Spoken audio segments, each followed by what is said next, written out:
మరి మన next segment just a minute.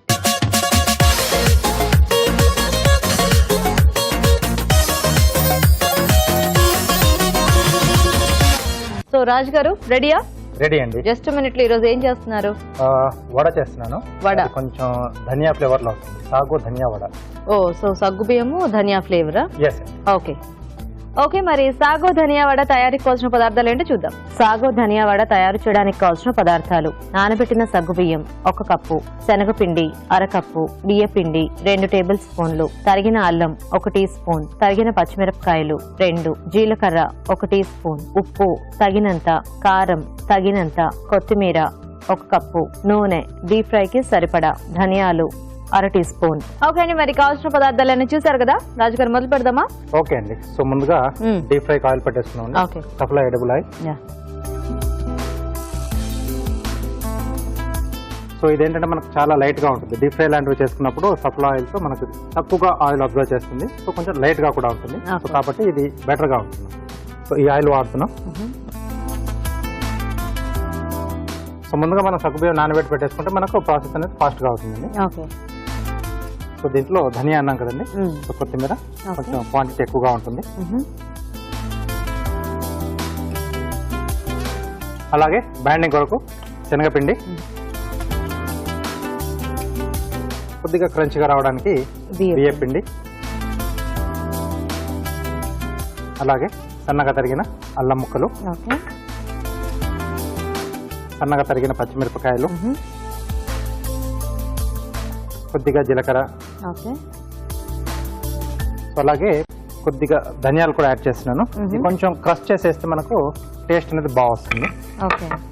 So మామూలుగా మనం ఆనియన్ పకోడీ లాంటివి చేసుకున్నప్పుడు కూడా మధ్యలో మనకు ధనియాలు తగులుతూ ఉంటాయి కదండి. సో ఆ టేస్ట్ కొంచెం బాగుంటుంది. సో కొద్దిగా ఆ మాత్రం సరిపోతాయి.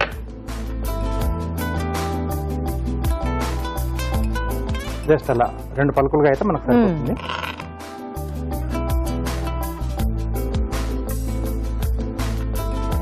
సో ఇవి కూడా దీంట్లో యాడ్ చేస్తున్నాను. ఓకే.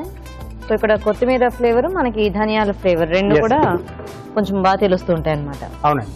సో దీంట్లోనే సరిపడా ఉప్పు. ఓకే.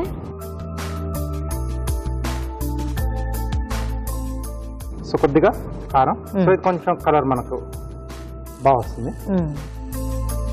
సో ఒకసారి ఇవన్నీ బాగా కలిపేసుకొని అవసరం అనుకుంటే అప్పుడు మనం వాటర్ యాడ్ చేసుకుంటాం. సో సగ్గుబియ్యం కొంచెం ఏమైనా తడిగా ఉంటే మనకి అక్కడ సరిపోతుంది. ఒక్కోసారి సరిపోతుంది, లేదు అనుకుంటే కొద్దిగా పొడి పొడిలాడేలా అయిపోతే కనుక కొంచెం నీళ్ళు వేసుకోవాలి కదా. సో ఇది బాగా కలిపేసుకోవాలి. కొంచెం పడుతుంది.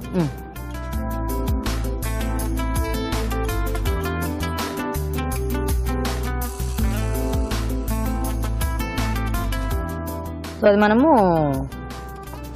ముద్దలా కలిపేసుకోవాలి. ఓకే రాజు గారు, సో మీరు కలిపేసుకుంటారా? మేము చిట్కా చూస్తాము. ఓకే ఓకే, ఇప్పుడు మనం ఒక చిట్కా చూద్దాం.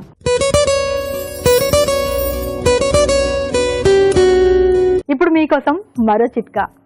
నల్లని ద్రాక్ష ఎక్కువగా తీసుకోవడం మన ఆరోగ్యానికి చాలా మంచిది. ఎందుకంటే దీనిలో ఉండే ఫైటోకెమికల్స్ ఆరోగ్యానికి చాలా మేలు చేసేవి. జీర్ణక్రియ సాఫీగా జరుగుతుంది, కాన్స్టిపేషన్ దరికి రాదు. అలాగే వెయిట్ రెడ్యూస్ అవ్వాలనుకునే వాళ్ళు వీటిని కావాల్సినంతగా తీసుకోవచ్చు. ఎక్కువగా తినడం వల్ల వెయిట్ పెరిగిపోతామేమో అనే భయం కూడా లేదు. రకరకాల ఔషధ గుణాలు ఇందులో ఉన్నాయి. కాబట్టి మన డైట్లో నల్లని ద్రాక్షను కూడా ఒక భాగంగా చేసుకుని ప్రతిరోజు క్రమం తప్పకుండా కనుక తీసుకుంటున్నట్లయితే ఆరోగ్యానికి ఎంతో మేలు. ఓకే అండి. సో ఇలా బాగా మనం మిక్స్ చేసేసుకొని పెట్టేసుకుంటే ఏంటంటే మనకు ఆ ధనియాలు కూడా యాడ్ చేసాం కదా. సో ఆ ఫ్లేవర్ అనేది కొంచెం ఆ సగ్గుబియ్యానికి బాగా పట్టేస్తుంది. సో ఇక్కడ మనకు ఆయిల్ కూడా వేడైపోయింది కాబట్టి మనం వీటిని మనం వడలా చేసేసి వేసేసుకుంటాం. సో దీనికి మనకి సగ్గుబియ్యం ఒకటి కొంచెం నానబెట్టి పెట్టుకోవడమే కొంచెం టైం పడుతుంది. సో అంటే కొంచెం ప్లానింగ్ ఉంటే మిగతా ప్రాసెస్ అంతా ఫాస్ట్ గా అయిపోతుంది. జస్ట్ అప్పటికప్పుడు ఇలా మనం మిక్స్ చేసేసి చేసేసుకోవచ్చు. ఎందుకంటే సగ్గుబియ్యం అంత ఇన్స్టెంట్ గా మనకి నానాలన్నా నానవు. కొంచెం వాటర్ కొన్నిటి ఏంటంటే మనం హాట్ వాటర్ వేస్తాం, బట్ ఇక్కడ హాట్ వాటర్ వేస్తే అది కొంచెం మెత్తగా అయిపోతుంది, కొంచెం జిగురులా వచ్చేస్తుంది. అంటే మళ్ళీ హాట్ వాటర్ వేస్తే అది ఉడికినట్టు అయిపోతుంది కదా, అయిపోయి మనకి ఇలా ముక్కలుగా అంటే టెక్స్చర్ రాదు, మళ్ళీ వేరేలా వచ్చేస్తుంది అది.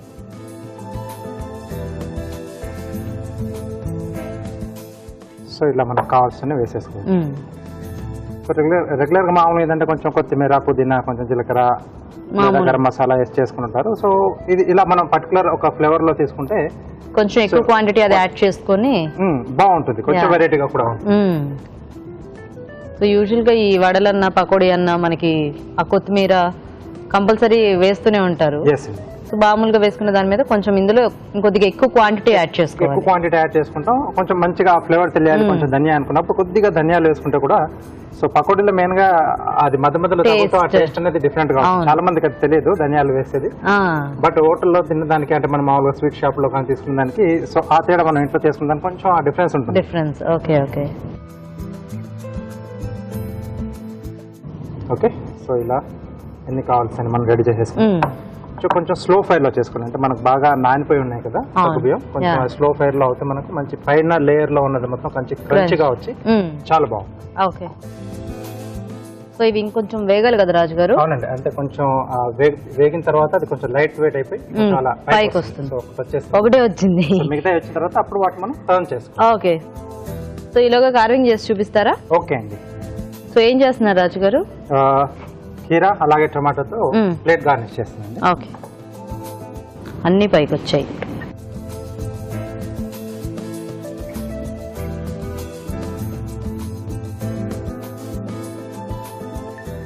ఓకే, సో వీటిని ఫ్యాన్ షేప్ లో కట్ చేసుకోవాలి.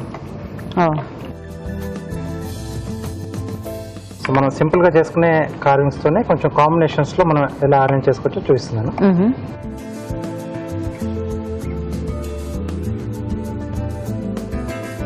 సో వీటికి కావాల్సి కొంచెం ఇలా పైనుంచి ఇలా అడ్డు గీతలు వేసుకుంటే మనకి కొంచెం డిఫరెంట్ గా వస్తుంది లుక్ ఇది. ఫస్ట్ గీతలు వేసుకున్న తర్వాత కట్ చేసేసుకుంటే సో టోటల్ గా మనకు ఆ లుక్ అనేది మారిపోతుంది. ఓకే, సో టొమాటోలో కూడా సింపుల్ రోజ్ ఫ్లవర్ చేస్తాం, స్కిన్ పీల్ చేసేసి.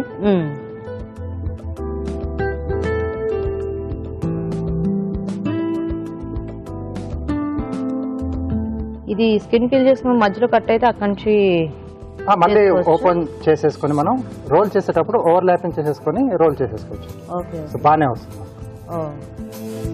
అదే ఎందుకంటే అందరికి అలా కంటిన్యూస్ గా ఒకసారి ఇచ్చేయటం రాదు కదా, కట్ అయిపోతుంది. అలాగే చాలా మంది ఏంటంటే అది ఒక లేవల్ గా వస్తే బాగుంటుంది అనుకుంటారు, బట్ జిగ్జాగ్ గా అనీవెన్ గా వస్తేనే మనకు ఫ్లవర్ షేప్ అనేది లుక్ చాలా బాగా వస్తుంది. Okay okay, so rose flower మనకు పర్టికులర్ గా షేప్ అంటూ ఏది ఉండదు. అవును, అంటే అన్ని పెటల్స్ ఒకలా ఉండవు కాబట్టి కొంచెం అలా చేసుకుంటే బాగుంటుంది. ఓకే, సో జస్ట్ దీన్ని రోల్ చేయడమే. స్టార్టింగ్ లో కొంచెం టైట్ గా చేస్తే బాగుంటుంది. సో మిగతాది రిబ్బన్ లా రోల్ చేయడం. సో ఇలా చేసేసి మధ్యలో ఇది ఏంటంటే ఇలా కట్ చేసుకోవడం వల్ల ఈ జాయింట్ అనేది కంటిన్యూషన్ ఉంటుంది. సో కొన్నిసార్లు ఏంటంటే మనం ఇది లేకుండా చేసుకుంటే ఓపెన్ అయిపోతుంది. సో ఈ పీస్ అనేది బయటకి ఇలా వచ్చేస్తుంది. సో దీంతో జాయింట్ ఉండడం వల్ల ఈ టోటల్ వెయిట్ అనేది దీనిపైన కూర్చొని పెడుతున్నాం. సో వెయిట్ అనేది ఉంటుంది, ఓపెన్ కాకుండా లాక్ అనేది ఉంటుంది. ఓకే, సో ఇలా మనకు ఫ్లవర్ రెడీ అయిపోతుంది.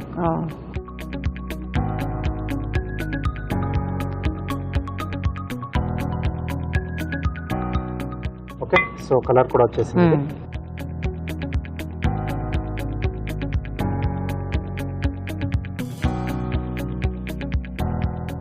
సో బేసిక్గా ఈ సగ్గుబియ్యంతో చేసుకునే వడలు ఎప్పుడు కూడా మనకి చాలా క్రంచీగా బాగుంటుంది కదా. సో మామూలుగా సమ్మర్ లో వీటితో అది వడియాలు పెట్టుకుంటే అవునవును, సగ్గుబియ్యం వడియాలు. యాక్చువల్గా ఇందులోనే చాలా ఫ్లేవర్స్ యాడ్ చేసాం కాబట్టి హ్యాపీగా ఉట్టివే అలా తినేసేయచ్చు వేడివేడిగా. కావాలంటే ఇంకా పిల్లలకి సాస్ ఇష్టంగా ఉంటుంది కాబట్టి కొంచెం టమాటో పచ్చడి కానీ టమాటో సాస్ కానీ మన చాయిస్ అండి. సో గ్రీన్ చట్నీ అయినా బాగుంటుంది.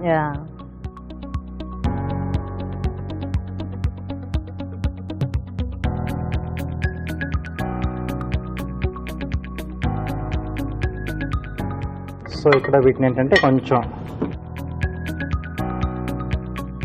ఇలా ప్రెస్ చేస్తున్నాను. సో ఫ్యాన్ షేప్ లో వచ్చేస్తుంది మనకు.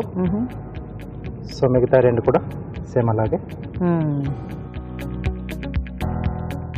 మనకు ఆపోజిట్ లో అలా బెండ్ చేసేస్తే సో కొంచెం కీరా అనేది మనకు గ్రీన్ కలర్ లో బాగుంటుంది. అంటే లోపల మనకు దాన్ని కొంచెం వైట్ లో ఉంటుంది కదా, సో ఆ లుక్ బాగుంటుంది.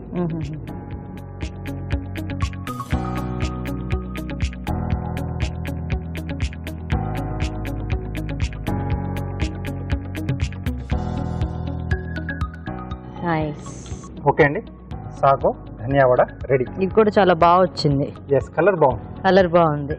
సో చూసారు కదండి, చక్కగా వేడివేడిగా వడలు రెడీ. మరి టేస్ట్ చూసే ముందు తయారీ విధానం ఇంకోసారి చూద్దాం. సాగో ధనియా వడ తయారు చేసే విధానం: ఒక బౌల్లో నానబెట్టిన సగ్గు బియ్యం, కొత్తిమీర, శనగపిండి, బియ్యపిండి, తరిగిన అల్లం, పచ్చిమిరపకాయలు, జీలకర్ర, ధనియాలు, ఉప్పు, కారం వేసి బాగా కలుపుకోవాలి. ఈ మిశ్రమాన్ని కొంచెం కొంచెం తీసుకుని చేత్తో వడల్లా వత్తుకొని కాగే నూనెలో వేసి డీప్ ఫ్రై చేసుకోవాలి. అంతే, సాగో ధనియా వడ రెడీ.